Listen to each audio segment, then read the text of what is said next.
If you ever had a prospect on a sales call tell you that it's a little bit more expensive than they thought it was going to be, or it's a little bit pricier than they expected, then this video is for you. My name is Jeremy, and today I'm going to peel back the curtain and show you an inside look into one of my coaching call recordings with my clients inside my program, where I literally break down exactly step by step how to isolate and handle this objection and kind of prevent it from even coming up in the first place. So if you get any value from this video, make sure you hit the like button, let me know in the comments, and subscribe because I got plenty more bangers on the way.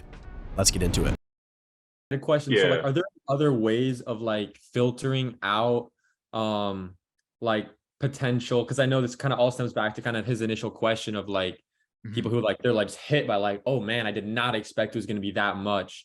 Like, what other ways are there to kind of filter that to some degree, or at least pre-expose them to that before, you know, whether it would be like that kind of questionnaire while they're filling out the booking the call, or like what other ways are there to kind of filter that?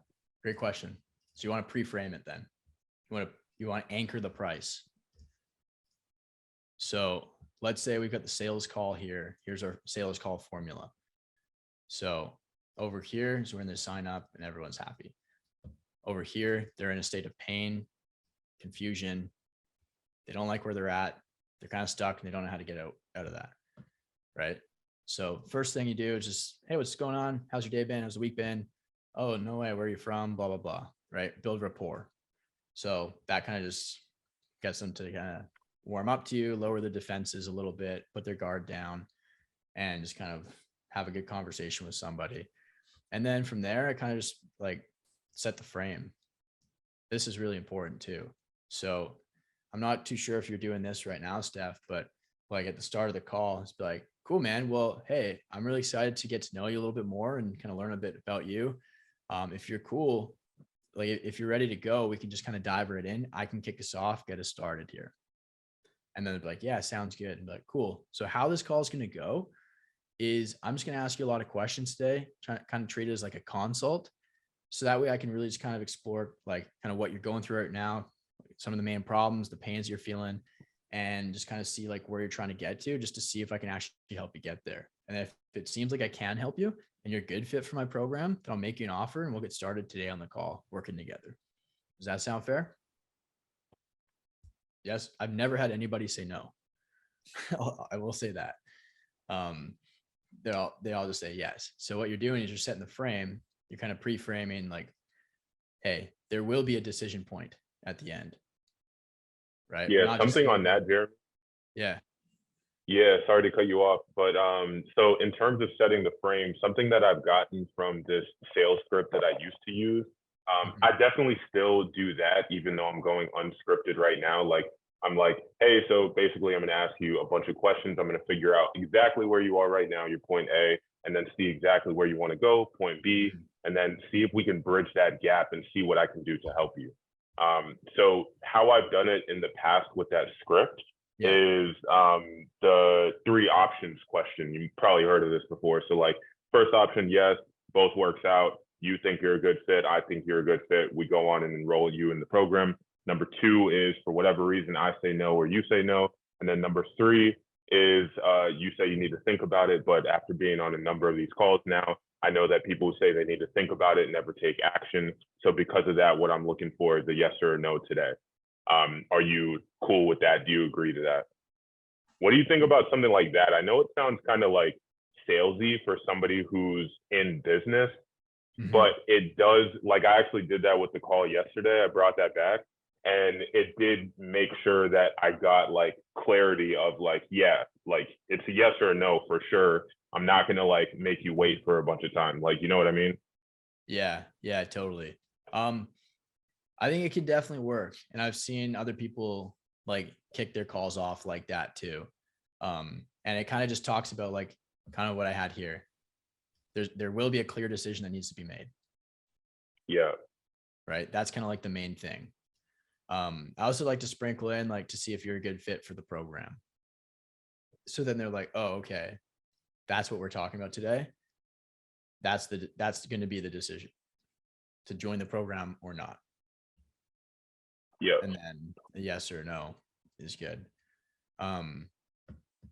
So yeah, kind of going back to your question initially, and then the one that Chase has asked as well. So like set the frame, and then from there, like just dig into the point A, current situation. Really, the main thing here is like figure out the pain. Why are they on the call? They're not on the call to make a friend, right? There's something going on deep down, or maybe not so deep down, depends on the person. Some people are really easy to just open up and tell you everything. And other people are like, they've got their defenses up. They're very reserved, and you got to kind of ask questions and kind of dig down a little bit. But they're on the call for a reason, and they see you as a potential option, a savior to their problem and to their pain. So as you're exploring the pain, this is going to kind of answer your question here about like anchoring the price and stuff like that, right? Let's say, like, what's a common problem that somebody has when they come to you, Steph? Is it like some sort of back pain? Is it going to be knee pain or limited mobility? Is it an injury? Like, what would that be like? I mean, it could be anything. Like, yeah, nagging pain that they haven't really been able to take, and so like maybe they're just not confident to do a certain movement or a certain activity, like playing basketball or doing like barbell squats, whatever it may be. Okay. What have you done to try to fix this? Dig into that. Now this is there's a concept called like the iceberg framework that I really love. And I think I came up with it. I don't think I learned it anywhere. I think I made it up. Probably just on a whiteboard like this on another coaching call. But essentially, like, if you think about an iceberg, all you see is the tip. So the tip is the nagging pain, right? A little bit. So it's our job, like what most people do and why they lose sales is they just go bounce around from the tip of the iceberg to the next tip of the iceberg, and they don't go deep, right? But chances are they're probably on the call for one specific reason. There's a nagging pain that's been eaten at them. It's preventing them from doing something, right? Okay. Oh, you have knee pain that's preventing you from squatting, and that's preventing you, like, whatever, right? But it's like, okay, tell me more about that. Oh, okay. What do you mean by that? Gotcha. How long has this been a problem for? What have you done? What have you tried to do to fix this? Oh, why do you think it didn't work? Or what have you done to try and fix this? Oh, how much did that cost? And there's your anchor. Oh, I went to physio for 12 months and it was like $500 a month. And honestly, I don't really feel much different because they didn't really solve the problem. Ah, okay. So you've already spent $6,000 to try and solve this? Yeah. Okay. Do you think if you spend another $6,000 in another 12 months, you'll start to see the results you wanted? Probably not. Okay. Got it. And now right there, you're anchored it to $6,000, 12 months. So then later on, when you make your offer, $2.3K, whoops, or like $2K or whatever, is a steal.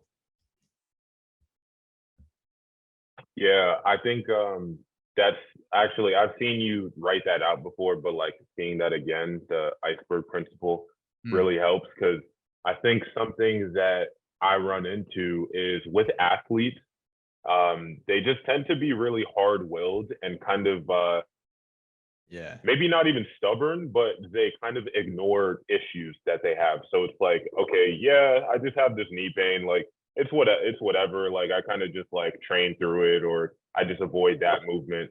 And I find myself sometimes I can see where I don't really dig into that, like, oh, like how long has that been paining you? Like, what does that prevent you from doing? Like, have you thought about the ramifications in the future? And like all those different like points going down deeper and deeper that you kind of just mentioned. So I'll definitely keep that in mind. I think that'll definitely help me help people see the severity of what it is that they're dealing with. Yeah. And you can even sprinkle in some stories too. Like with sales, literally up until this point, you just want to ask a question and shut up.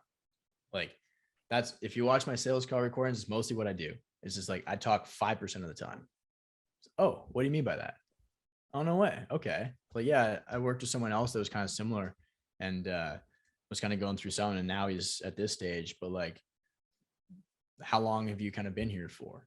So you kind of like, maybe you sprinkle in like a little story. But like, you can kind of do something similar too, and just be like, if someone tells you something, because like, here's the thing too. It's like, if you ignore, like if something's kind of screaming at you, where it's like, oh, they're ignoring their pain. Well, maybe that's a good precursor to like, when it comes down to decision time, they're probably going to be stuck in that belief system. And that's definitely going to come up as an objection. Right? Of like, oh, well, you know what? Like, yeah, it would be good. It'd be nice to like have my knee not hurt when I squat, but like, is it worth $2,300? Whereas if we change their beliefs over here by asking the right question to get them to make that belief shift themselves and come to our conclusion themselves, that's when everything changes. When you ask those questions, when you dig deep, that's when they're like, shit, man, you're right. Like that's exactly right. Like, yeah, LeBron doesn't just sit through it. He fixes it. He invests like $100K a month or a year or whatever into his health. I think it's $1 million a year. Yeah. Yeah. Yeah. Yeah, exactly. So it's like, we want to, I read a book called Never Split the Difference by an FBI negotiator. And one of them, like the biggest thing I took from that book is like, the art of negotiation or sales is to get the other party to come to our conclusion on their own. So it doesn't seem like we're shoving something down their throat and trying to push our agenda on them. And that's where a lot of people go wrong with objection handling. I'd rather pre-handle the objection, shift their beliefs earlier on in the call. So that way they do believe, wow, if I keep doing this, if I keep pushing through that knee pain, I'm never going to get stronger. It's only going to get worse. And I'm probably going to blow a knee and I won't be able to play sports for the rest of my life. Yeah, I need to fix this. That makes a lot of sense. And I think in the past, I've kind of shied away. So let me give you two examples. So I have one former athlete, pro basketball player, used to be a pro basketball player. He's only like 27, 28. And then I have a guy who's a former NFL athlete who's like 33, 34 now. So he's like further along in the journey. Both of them, so the NFL athlete ended up actually signing with me. The 27, 28-year-old dude ended up not signing up with me. They both have the sufficient amount of funds, but the younger guy, I think, just wasn't in a place where he was as aware of how this pain was like kind of gonna like fester into more and more problems. And I didn't have the clear question asking to dig deeper into the problem. So that guy just didn't close. And then the other guy like just kind of like spat out everything to me because he was just like in more pain, you know? So it was just like a way easier close. Totally. Yeah. Yeah. That's a really good point. So like one more thing to add is like, I'm realizing that it's not necessarily that I need to stay away from like those younger candidates and just only aim for like 30-something-year-olds. I think I can just be better at digging into the pain of like people, no matter what age, what stage they are in the process. Totally. Yeah. And like the point of them having the tendency to be stubborn sometimes too, and just kind of grinding through it. Like if you break, because like you're either going to have to break that belief over here or over here. And it's gonna be a hell of a lot easier over here when money is not even part of the conversation. Wait, what's over? I don't know where you are. I couldn't see. Oh, sorry. It's going to be a hell of a lot easier to do it over here, to break the beliefs at the start, rather than over here after money has been talked about, after money's on the table. Then they're gonna be like, oh, this guy's just trying to sell me something, right? Whereas if you break the belief over here before, like, it's like, bro, I'm just trying to help you.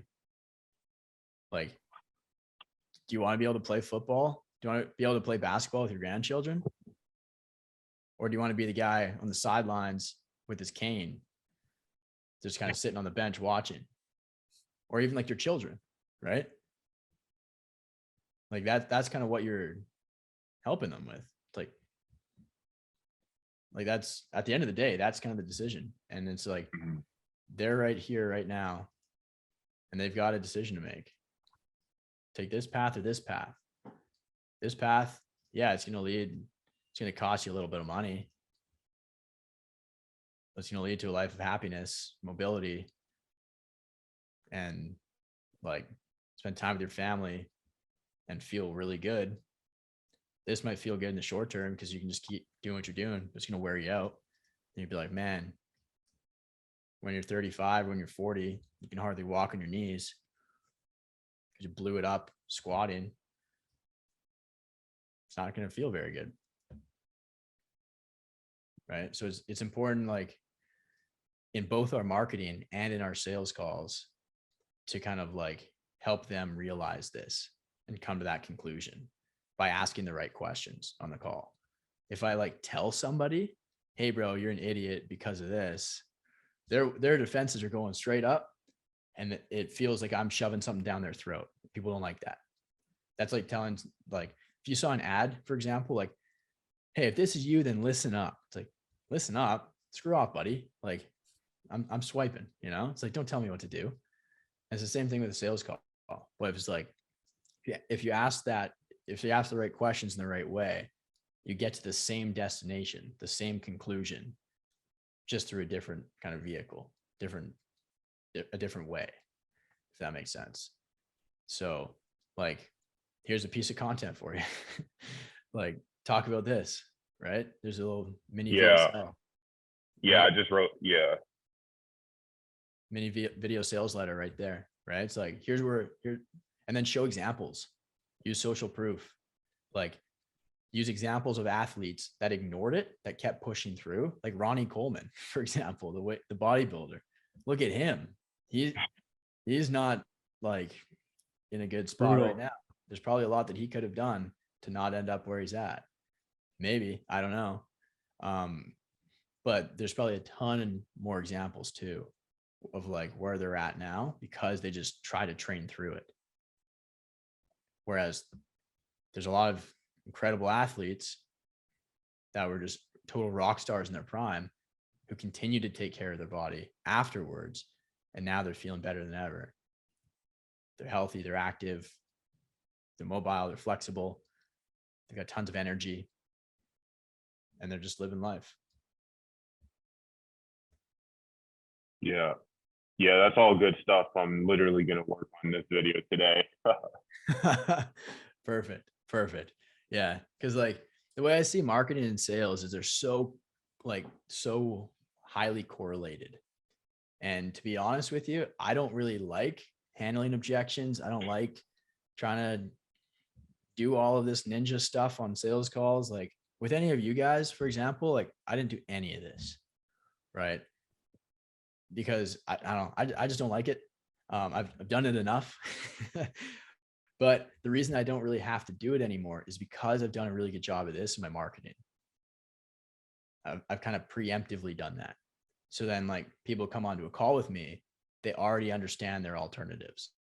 They already understand, okay, if I keep doing what I'm doing, it's going to lead to a life of hell. But if I take this other option, yeah, it's going to cost me a little bit, but it's going to actually help me achieve my goals that I want. Right. So I've kind of integrated that in my marketing. Awesome. I just want to say like this iceberg thing is awesome. Like I'm just thinking about how it translates for me. Like if I can anchor in those sales calls, especially people who in the questionnaire, they say, oh, I went to this academy, and then obviously would know like, okay, they're paying 40 to 100K a year and they're not getting results. Okay. So would it have been worth it for that amount if you got these results? Okay. So then when you go in with a lot less than that, like something like 10K, it's like an almost a no-brainer if I can anchor it effectively to that higher price point. Totally. Yeah. And that's kind of the name of the game. And I'll draw it out just kind of to the bottom right here too, of like price versus value. So like the price and then value. What we want is the price of our thing to be right here in comparison to the value that they believe they're getting, or the perceived value.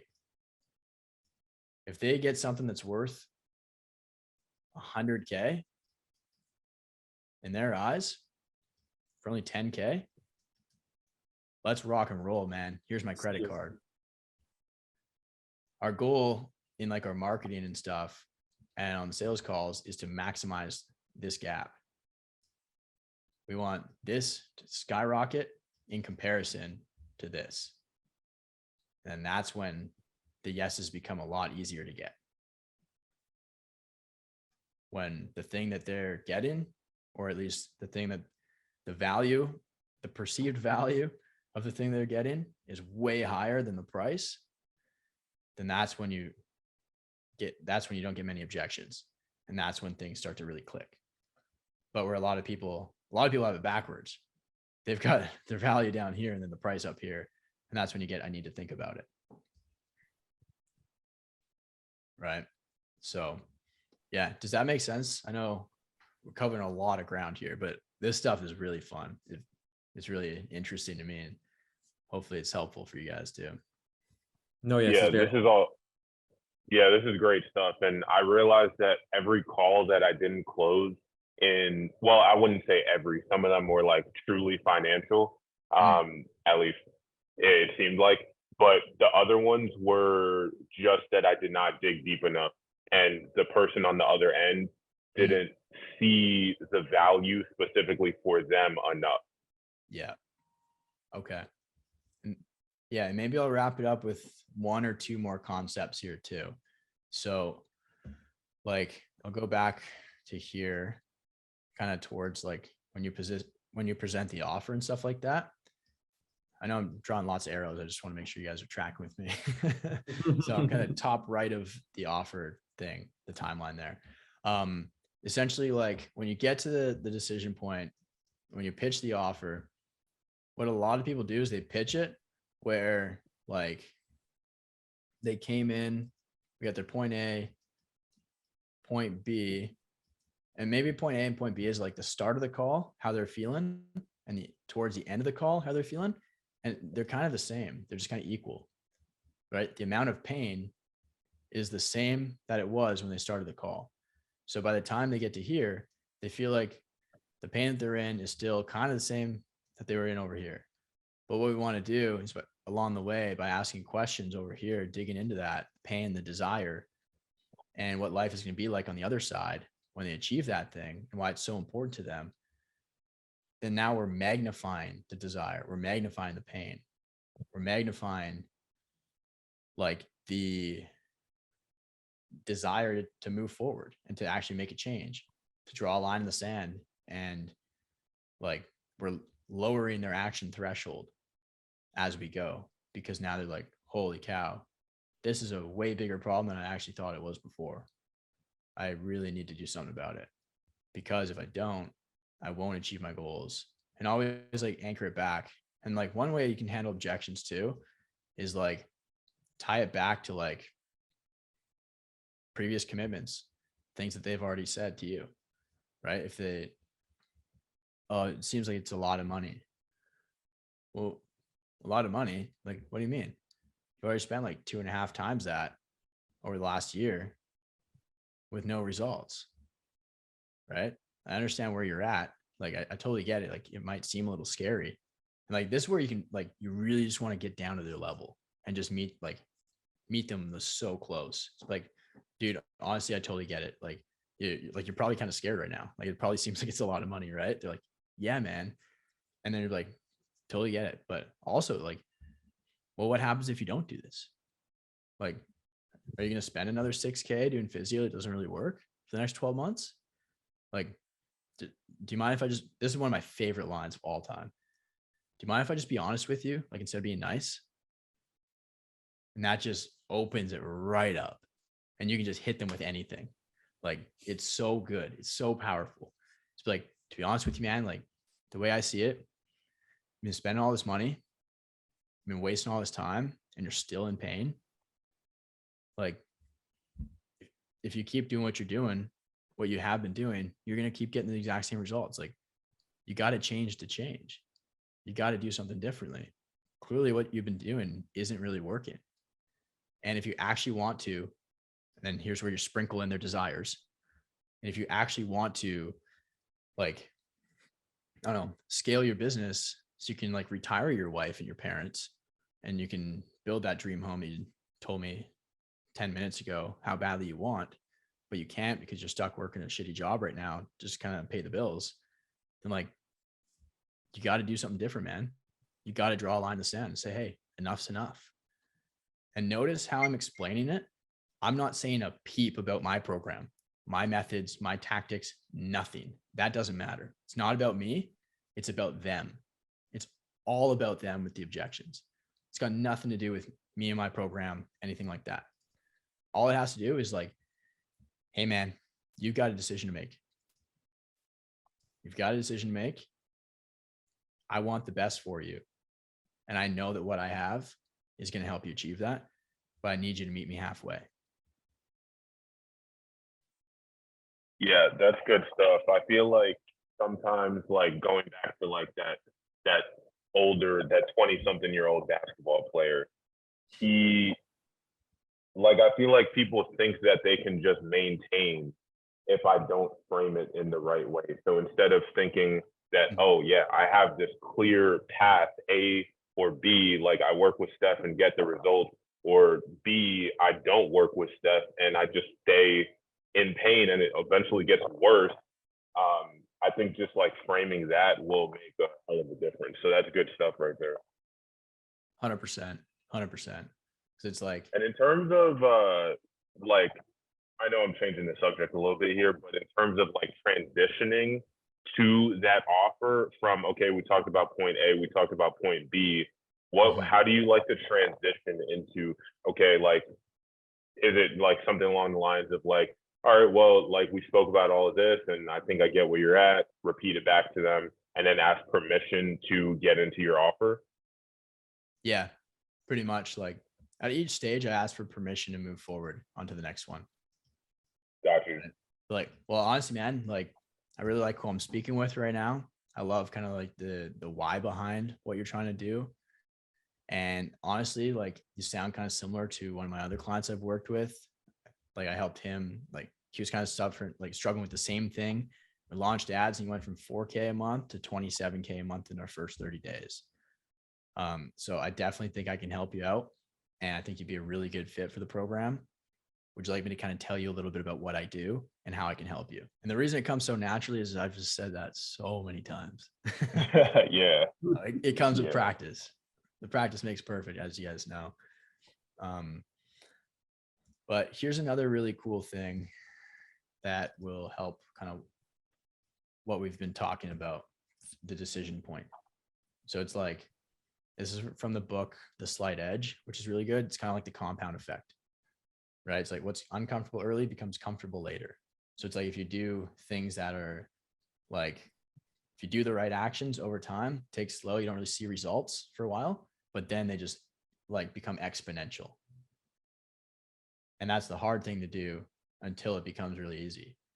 But then if you keep doing what you're doing and you don't make any change and you keep doing physio and waste another $6,000 in 12 months, you're stuck in the same spot.